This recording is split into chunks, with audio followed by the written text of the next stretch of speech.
बिस्मिल्लाहिर्रहमानिर्रहीम अस्सलाम वालेकुम। वेलकम टू दी सैफ एजुटेक ऑफिशियल यूट्यूब चैनल। स्टूडेंट्स, आज हम डायरेक्ट इंडायरेक्ट का नेक्स्ट लेसन जिसका नाम है इम्पेरेटिव सेंटेंसेस, उसके वाले से आपके साथ डिस्कस करेंगे और आपको अच्छी तरीके से गाइड करने की कोशिश करेंगे। इससे पहले हमने assertive sentences, interrogative sentences already पढ़ लिए हैं और पिछले रूल्स को साथ साथ चलाते हुए आज हम जो है इम्पेरेटिव सेंटेंसेस को हम उर्दू में हुक्मिया जुमले कहते हैं और इनकी पहचान ये होती है कि ये जो हैं first form of the verb से ये स्टार्ट होते हैं। आज हम इसको डिस्कस करेंगे। पहले चंद देखिए एग्जांपल्स देखें आप। He said to the peon ring the bell, he ordered the peon to ring the bell. The boy said to his father please accept my application. The boy requested his requested his father to accept his application. इसी तरह my father said to me be regular. My father advised me to be regular. He said to his master, forgive me sir. He begged his master to forgive him. He said to his servant, do not sit here. He forbade his servant to sit there. तो ये इन sentences को देख के आपको idea हो रहा होगा कि हमने कौन कौन से रूल्स को यूज़ किया है।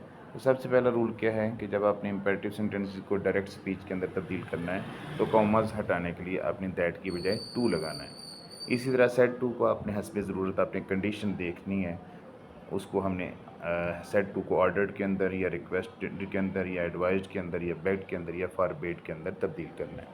अगर तो हायर पोस्ट जो है अपने मातहत के साथ बातें करे, जैसे बॉस जो है अपने सर्वेंट से बात करता है तो सबऑर्डिनेट से बात करता है तो फिर ऑर्डर्ड होगा। रिक्वेस्ट क्या होती है?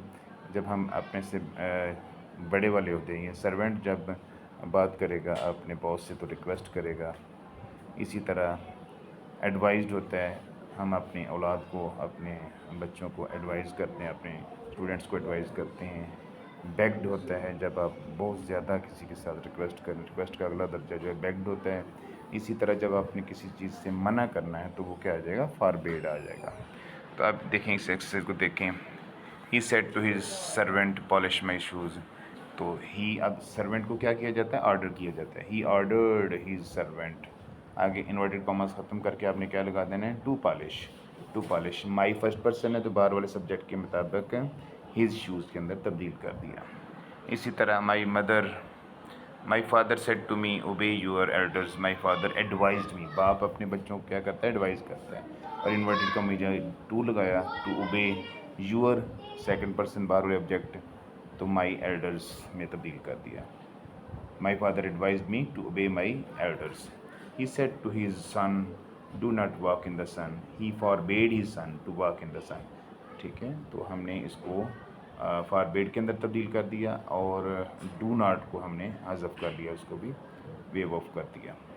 उसकी मीनिंग जो है फॉरबेड के अंदर आ गई। She said to me give me your book. She requested me to give me जो है फर्स्ट पर्सन बार वाला शी के मुताबिक her, my book your second person बार वाला ऑब्जेक्ट के मुताबिक my book. She requested me to give her my book. इसी तरह he said to the clerk check the register, तो he ordered the clerk to check the register. इसी तरह next sentences हैं, जैसे he said to me sit quietly. He ordered me, अगर तो boss अपने सर्वेंट को कह रहा है तो ऑर्डर्ड आ जाएगा। अगर आपके कोई बड़ा कह रहा है, टीचर है या आपके पेरेंट्स है, तो advise me to sit quietly. I said to my teacher pardon me what I did. I requested my teacher to pardon me for what I had done। ठीक है, what I did फर्स्ट जो है past indefinite को past perfect में ले गए हैं। ठीक है, और उसको जो है असर्टिव तरतीब वैसी की वैसी है। He said to his sister tell me the truth. He requested, अगर सिस्टर बड़ी है तो, अगर छोटी है तो ऑर्डर्ड भी कर सकते हैं। एडवाइज रिक्वेस्टेड या ordered his sister to tell him the truth. इसी तरह she said to her son don't tell a lie. She forbade her son to tell a lie. He said to me wait until I come back. He ordered me, अगर कोई boss है तो आपने मुझसे बड़ा है तो ऑर्डर्ड, या कोई छोटा है तो requested me to wait until he came back. He said to his servant, "Do as I tell you." He ordered his servant to do as he told him. The officer said to the peon, "Get me my pen." The officer ordered his peon to get him his pen. इसी तरह number 13 में his father said to him, "Do not go anywhere without my permission." His father forbade him to go anywhere without his permission. My first person बार वाले subject के मुताबिक. The fox said to the crow, "Please sing me a song." The fox requested the crow to sing her a song. The teacher said to us, "Open your books and learn the poem by heart." The teacher ordered us to open our books and learn the poem by heart. तो imperative sentences के लिए इतना ही. अगली lesson तक के लिए इजाज़त दीजिए, और अगर आपने अभी तक हमारा चैनल सब्सक्राइब नहीं किया तो लाजमी सब्सक्राइब करें ताकि तमाम इन्फॉर्मेटिव वीडियोज़ आप तक बर वक्त पहुँच जाएँ. बहुत शुक्रिया.